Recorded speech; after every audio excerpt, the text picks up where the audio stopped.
Alors, on va continuer à regarder un peu dans le rétroviseur pour mieux analyser les événements qui se sont succédés hier. Ensuite, on va jeter un coup d'œil sur la route devant pour tenter d'imaginer ce qui s'en vient, d'imaginer la suite des choses maintenant. Je m'entretiens avec nos stratèges habituels, Christine Saint-Pierre, Rodolphe Husinet, Gilles Duceppe, Mathieu Dubé. Bonsoir. Bonsoir. Alors, ça a été une grosse journée hier, c'est le moins qu'on puisse dire. Et 24 heures plus tard, est-ce qu'on peut mesurer maintenant l'ampleur de la crise dans laquelle on a été tous plongés? Commençons par vous, Gilles.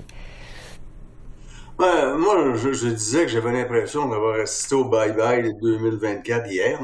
C'était rocambolesque. Imaginez un premier ministre qui offre à M. Carney d'être responsable du dossier des États-Unis. Celui-ci refuse. Il annonce par la suite à sa ministre des Finances qu'elle ne sera plus ministre des Finances, qu'elle n'aura pas de ministère, mais qu'elle sera responsable des négociations avec les Américains et qu'elle devra présenter l'énoncé économique en étant plus ministre. Elle refuse. Elle avait pourtant accepté, si elle restait ministre, de présenter cet énoncé qu'elle dénonce par la suite. M. Leblanc apprend quelque part dans la journée de lundi qu'il devient ministre et M. Carney disparaît. C'est pas de l'invention, c'est ce qui s'est passé, là. Oui. C'est ridicule, total, j'ai jamais vu ça. Et c'est évident là, que M. Trudeau, je pense, va rester en place pour un bout. S'il y avait... la Chambre termine ses travaux, mais il y aura tout de même un budget au printemps. S'il y avait une prorogation, ça veut dire un discours du trône. Le problème, c'est pas que M. Trudeau quitte ou pas, c'est de savoir qu'il y en a-tu un qui est prêt à le remplacer. Et là, on voit que M. Carney est disparu de l'écran complètement parce qu'il se dit « Pourquoi je courais vers une défaite? Moi, on va laisser les autres se faire battre, j'arriverai plus tard. » C'est un peu comme ça que je vois la situation, là. Ça me semble assez clair que les conservateurs sont partis pour gagner dans toutes les provinces, sauf au Québec. Alors donc, on va avoir une répétition de ce qui s'est passé il y a plusieurs années, quoi. Christine, qu'est-ce qu'on doit interpréter de cette saga rocambolesque, dit Gilles? Bien, au départ, moi, je me disais que, bon, Madame Freeland avait fait ce qu'elle devait faire, c'est-à-dire, elle se sentait flouée dans tout ça, elle se sentait trahie, un peu comme l'épouse là, qui voit la maîtresse vouloir venir entrer dans la maison. Mais en même temps, avec le recul, je me dis, est-ce qu'elle a mis les intérêts du Canada au-dessus de ses intérêts personnels? Et moi, je trouve que ça a été un scénario très triste hier, même si on peut comprendre là, qu'elle était excessivement blessée par le manque de loyauté du premier ministre, parce qu'on peut parler de manque de loyauté de la part du premier ministre. Un ministre des Finances puis un premier ministre, là, ça doit être comme un véritable couple. C'est ensemble tout le temps, envers et contre tous. Donc, qu'est-ce qu'on peut imaginer? Moi, j'imagine je dis qu'il devrait y avoir des élections, mais je me pose la question, est-ce que le Parti libéral du Canada est prêt? Est-ce que l'organisation est prête? Est-ce que les candidats sont là? Moi, j'ai déjà joué dans le film là, où on essaie de recruter des candidats quand on est dans le fond du baril, dans les sondages, et je peux vous dire qu'il n'y a pas grand monde qui veut mettre sa tête sur le poteau, là. Oui.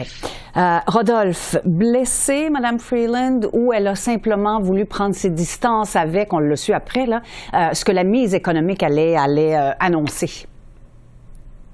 Non, moi je pense que tout d'abord, elle s'est tassée avant de se faire tasser. Ça veut dire qu'elle a appris vendredi qu'elle ne serait plus ministre, possiblement mardi. Donc, c'est sûr qu'elle a décidé de faire cette démission fracassante et d'écrire cette lettre. Moi, j'ai jamais vu ça en termes d'une ministre ou un ministre des Finances comme ça pirater sa propre mise à jour économique. Gilles Duceppe a parlé d'un épisode du bye-bye. Moi, je suis en train de penser aux épisodes de Infoman parce que je pense qu'ils doivent refaire en tout cas leur tournage parce que, écoutez, c'est un véritable chaos qui est en train d'arriver.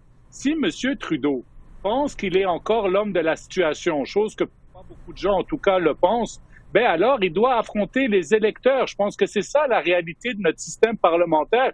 Et il y a certains ministres qui doivent se poser la question comment peuvent-ils encore s'asseoir au cabinet, au Conseil des ministres, s'ils n'ont plus confiance envers le Premier ministre? Vous savez, on parle beaucoup de l'imputabilité ministérielle lorsqu'il y a des problèmes. Ben, il y a aussi, en tout cas, une responsabilité ministérielle de quitter, de démissionner, qu'on n'a plus confiance au chef, surtout qu'on devrait travailler en termes de qu'est-ce qui va se passer le 20 janvier. Je ne peux pas croire qu'il y a un élu libéral qui est en train de penser au 20 janvier. Ils sont tous en train de penser à leur survie. Oui. Mathieu Dubé, est-ce qu'on est en plein chaos? Effectivement, puis écoutez, je peux pas blâmer Madame Freeland parce que qui d'entre nous voudrait présenter une mise à jour économique pour par la suite se faire tasser, de se faire dire d'avance qu'on perd notre job puis de devoir remplir nos fonctions tout de même. Je pense que ça démontre à quel point le premier ministre Trudeau a mal gérer la situation, de l'arrogance que ça prend pour penser qu'on va pouvoir demander une telle tâche, de dire on va te renvoyer, mais une grosse dernière avant de quitter. Je pense que c'est là qu'il y a un manque de jugement, mais aussi qu'on voit à quel point le gouvernement est dépassé par les événements. On a beaucoup entendu des ex-ministres se prononcer de la sorte. Bill Morneau, Marc Garneau tout récemment, dans son livre, on connaît évidemment le saga avec Jody Wilson-Raybould qui a quitté et Mme Philpott par la suite. Ce qu'il faut constater avec tout ça, c'est que le premier ministre n'est pas le meilleur pour gérer son caucus, mais il semble avoir la misère à gérer son conseil des ministres aussi. Puis je pense que c'est là où c'était un gros morceau hier, parce que d'avoir des ex-ministres qui ont quitté la vie politique, puis par la suite de faire des grands discours sur la place publique pour dire j'avais pas l'attention du premier ministre, ça donne l'impression d'être quelqu'un qui est amer, mais de faire un coup de théâtre comme hier, ça lance un message qui va être plus difficile à ignorer de la part du premier ministre. Et s'il choisit de l'ignorer de la part de son caucus également, je pense qu'il n'est pas sorti du bois encore, mais il a l'air d'avoir l'intention de vouloir poursuivre et je me questionne à savoir jusqu'à quel point il peut penser que c'est tenable, la route peut se tenir de cette façon-là. Effectivement, M. Trudeau a l'air de dire, en tout cas jusqu'ici, qu'il allait rester en poste. Maintenant, essayons d'imaginer quels sont les différents scénarios qui s'en viennent. Est-ce qu'il devrait déclencher des élections tout de suite au retour, fin janvier, un peu plus tard? Christine, commençons avec vous. Oui, comme je l'ai dit, effectivement, il faut absolument qu'il y ait des élections. Il y a toutes sortes de choses qui s'en viennent, dont le G7 au mois de juin. Et il faut qu'il y ait un premier ministre le Canada reçoit le G7. Alors, il faut qu'il y ait un premier ministre qui ait de la stature et qui ait de la crédibilité. Nous faisons partie de ce regroupement-là, qui est un regroupement important, et en plus, on le reçoit.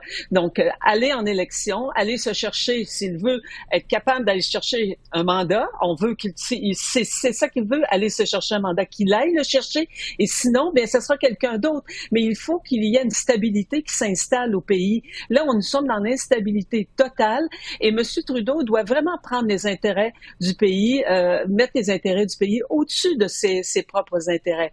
Et je le répète, vraiment, je me demande très sincèrement si le parti est prêt à se aller en élection. Il y a peut-être une organisation là qui fait défaut, et ils sont en grande campagne de sollicitation, campagne d'argent. Ils ont peut-être besoin aussi d'argent. Alors, c'est peut-être pas le scénario scénario évident pour idéal, M. Trudeau, mais il n'a pas le choix. Il n'a vraiment pas le choix, à mon avis. Rodolphe, êtes-vous d'accord? En plus, ces vedettes ne sont plus là. Tout le monde s'en va. Tout le monde quitte. Dans un autre film dans lequel j'ai joué, les gens quittent les uns, disent qu'ils vont quitter les uns après les autres. Alors là, recruter des vedettes, c'est à peu près impossible, mais il faut qu'ils le fassent. Et quand ça commence en Christine, ça fait boule de neige. On a vu ça souvent, ce film-là, justement. Alors, Rodolphe, êtes-vous d'accord avec ça? Est-ce qu'il doit quitter? Est-ce qu'il doit s'occuper d'abord des intérêts des Canadiens et ensuite de son intérêt et de l'intérêt de son parti après?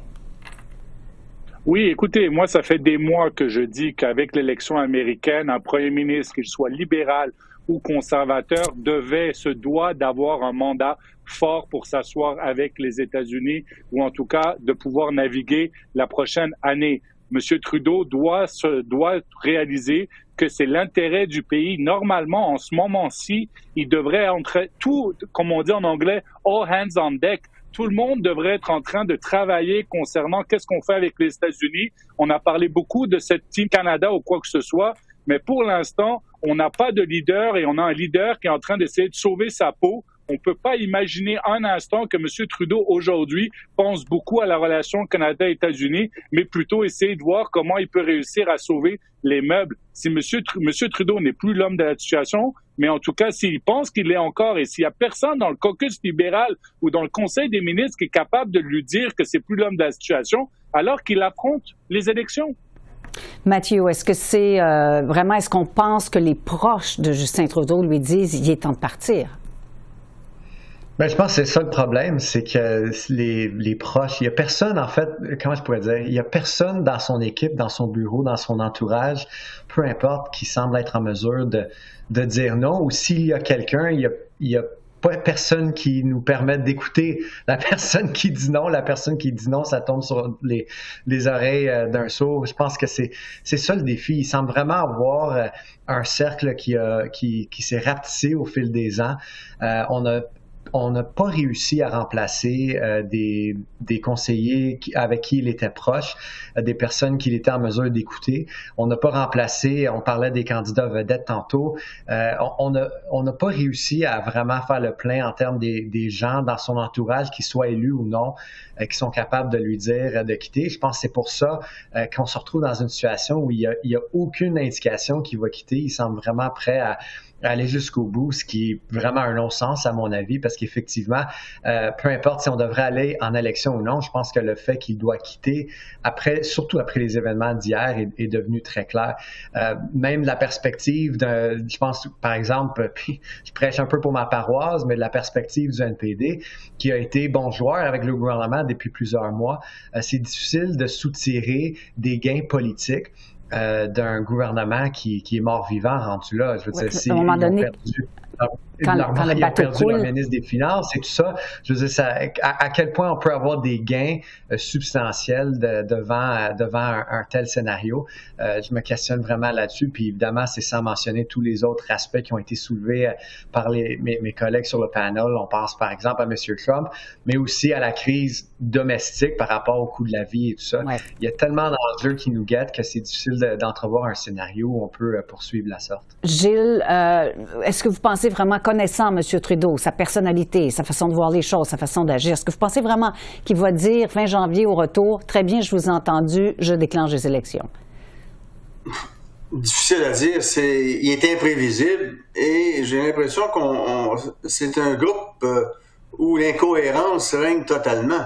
Même Mme Freeland, là, si elle avait conservé son poste, elle aurait lu hier l'énoncé économique, elle l'aurait défendu alors qu'elle le dénonce dans la lettre où elle démissionne. Il faut quand même le faire, là. C'est ce qu'elle aurait fait.